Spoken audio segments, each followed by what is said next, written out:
So we're talking all things Grammy predictions, and I had to bring on Chuck Arnold, the senior entertainment writer for the New York Post, because you just wrote an article about who you're predicting is going to win or who should win, and we got to talk about this.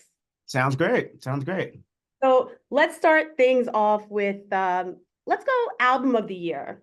Okay. And Love album, it. what are your thoughts? Well, first off, I am rocking currently a Beyonce shirt, if you can see.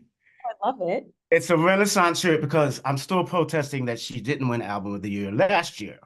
So I'm still mad 365 days later.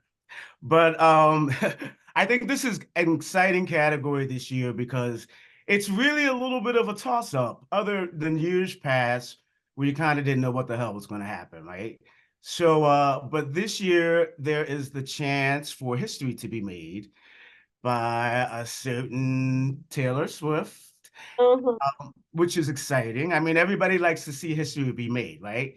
So that's what's on the verge of happening because right now she's tied with Paul Simon, Frank Sinatra, and Stevie Wonder. Those are the only artists in history to have won Album of the Year four times. Or sorry, three times. Taylor has a chance to do it four times for Midnights, which of course was a blockbuster that set her off on that whole Epic Eras tour that she's still on. And yeah, so that is exciting if she can actually do that at her age. I mean, she's still only 34. She probably has like 20 other opportunities to win Album of the Year in her life. So I think she's got the edge, but she's got some competition. Um, I want to say that SZA is the biggest competition that she has, and I'm a big SZA fan. I thought it was SZA's year in 2023. I loved SOS. Everybody loved Kill Bill, and it just like feels like one of those records of the moment, you know. Um, when I listen to it, it's like if Billie Eilish and Drake had a baby, it would sound like this. I mean, how dope does that sound, right? And that's how great the record is. It's a combination of hip hop, R&B sensibilities, and then like sort of this alternative pop kind of, electro thing that Billie Eilish does. So, I mean, that all sounds amazing. And it was really, to me, it was her year. Uh, but of course, musically, as for albums wise, of course, it was Taylor Swift's year in every other way. So I think the Grammys are going to want to honor that. And she's coming, and she's not coming to lose. So Facts, absolutely. But let's just throw in a little twist to that. Olivia Rodrigo, she could snag it for Guts. She is up for 6 nominations throughout yes, categories. That could be a little, twist. yeah. I mean, I think here's the thing. The thing is that you kind of have when you look at album when you're looking at predictions, right? You have to think about how the voters are going to go, right? It's not. It's kind of this analysis of like who's going to vote for what they like, and where you can get the strongest block of voters, right? And the thing this year is that you have, first of all, there's almost all women in the album of the year category, which is great. John Batiste is the only man nominated, and he's already won album of the year actually. So that actually gives him a chance because there may be some people who just are like, oh wow, they just relate to him. He's certainly very different from all the other artists because he's jazz. But to your point about Olivia Rodrigo, I think she is a similar sensibility for some voters as Miley Cyrus, who's up for Endless Summer Vacation, and Taylor Swift, who's up for Midnights. So there's sort of three pop females who are kind of going to split the vote to a certain extent. Mhm. So that's why I'm giving the edge to Taylor Swift because I think Taylor Swift, there's no country album in the mix this year, and I think she's going to get some carryover from her beginnings in country music with people who don't have anything else to vote for from Nashville. All So, right, so your prediction goes to Taylor for album of the year. Now, record of the year, yes, yes, another, two big standout names again, the same two, SZA and Taylor. yes. Thoughts on who's going to be landing record of the year? Yeah, I mean, I think record of the year is a category where they tend to want to be a little edgier and hipper. So, but record of the year, that tends to be a category where they want to look hip. And this year, nobody was hipper than SZA. And I think Kill Bill was #1 for like this crazy amount of weeks. It was in the top 10 like forever. It even had a remix at one point with Doja Cat. That always helps because it broadens the people that will see you and will hear it. I think her tour was very well received. Um, so people want to also see that you can perform live. They don't, they want to know you got the goods and this was not just something you did in the studio. So that's why I'm giving her the edge. And I also believe sometimes the thing that deserves it actually wins. And in this case, it's going to be SZA. Oh, okay. I mean, I was gonna even suggest maybe Billie Eilish because obviously with the Barbie movie, Yeah, that's a very big record, but we also can't forget about Miley Cyrus and Flowers. right. That is an earworm that everyone's been singing. And I also feel like she might be up for Song of the Year, which we'll talk about next. But what do you Yes. think either of those two have a chance at Record of the Year? I think Miley does. I mean, to me, that is a very close second to Kill Bill as the actual record of the year. And then as far as Billie Eilish, you know what? They love Billie Eilish. She is the quintessential Grammy darling, you know, kind of like the hipster version of Taylor Swift, right? Like everything she does seems to turn to gold when the Grammys come around. So you can never count her out. But the thing going against it, of course, everybody saw Barbie.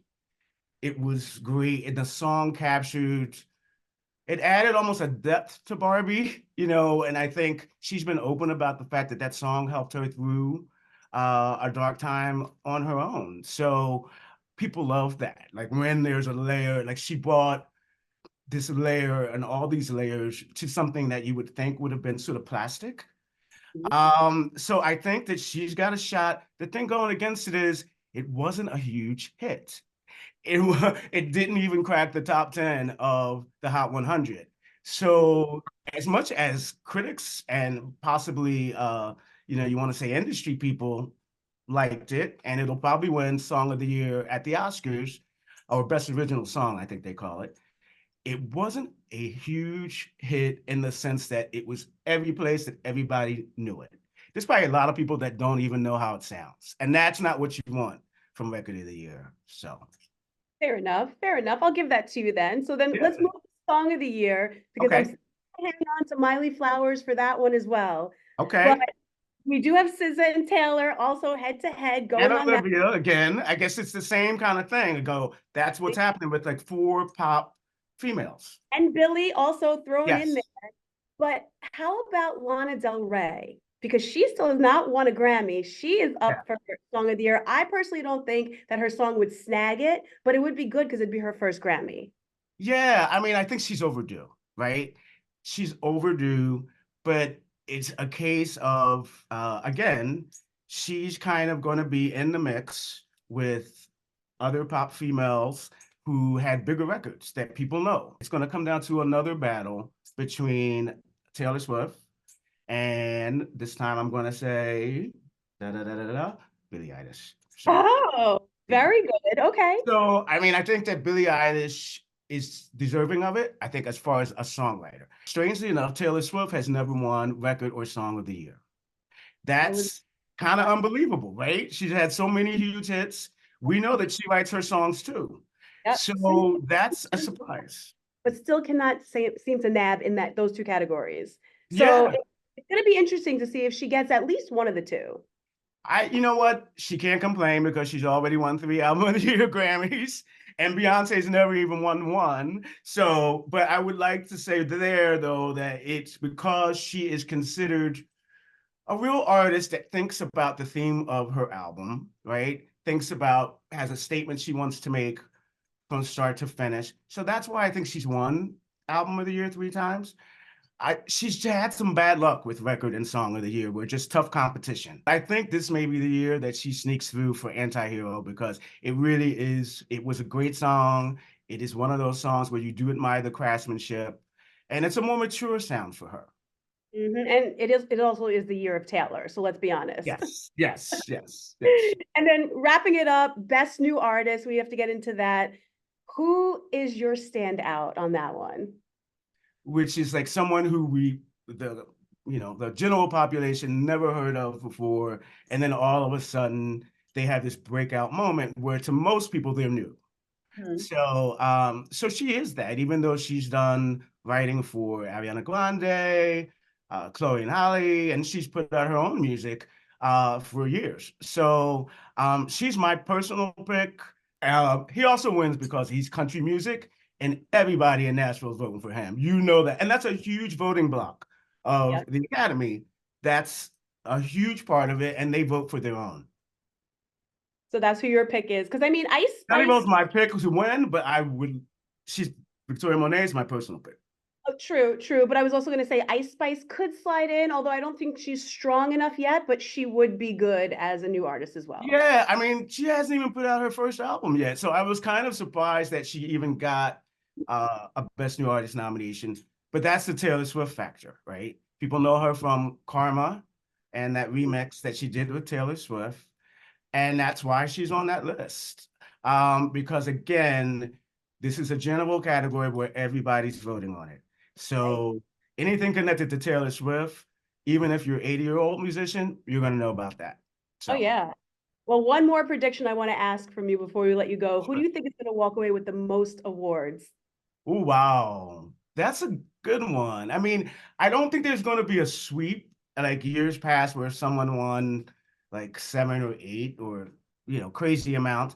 This is really what happens at the Grammys is there's so many genre awards, for R&B, for hip hop, rap, for rock. So, SZA leads with 8 nominations. A lot of her nominations are in the R&B field, and I expect her to win most of those. So I think it'll probably be SZA because she'll win a lot of the R&B categories, although she might lose 1 or 2 to Victoria Monet. But I think that she is because again the name and the person who ruled the R&B world in 2023. Most voters are going to be like, let's give her the love. And Victoria Monet, she's probably going to win maybe 1 or 2 in R&B, but I expect SZA to win most of the R&B categories.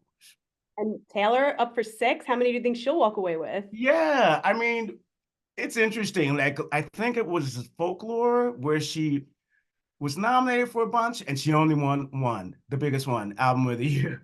I think it could be something similar this year. And then in the pop field, I think she has a couple more. So that means that she's going to have a lot of competition because she's nominated for the biggest things. So Fair enough. All right. Well, I guess we're going to have to see it all play out. It's yeah, been I'm looking forward to it. I mean, it's nice to know that I wouldn't be surprised if I was wrong about all of them, and I wouldn't be surprised if I was right about all of them. That's going to make an exciting night, right? You may see like a trend happening earlier in the night where you can see, okay, this is looking like this person's night, but I see this more as everybody's going to get their share of the spoils. awesome. Well, Chuck Arnold, thank you so much for taking the time out to chat with us today and Yes. to see how many of these predictions come true.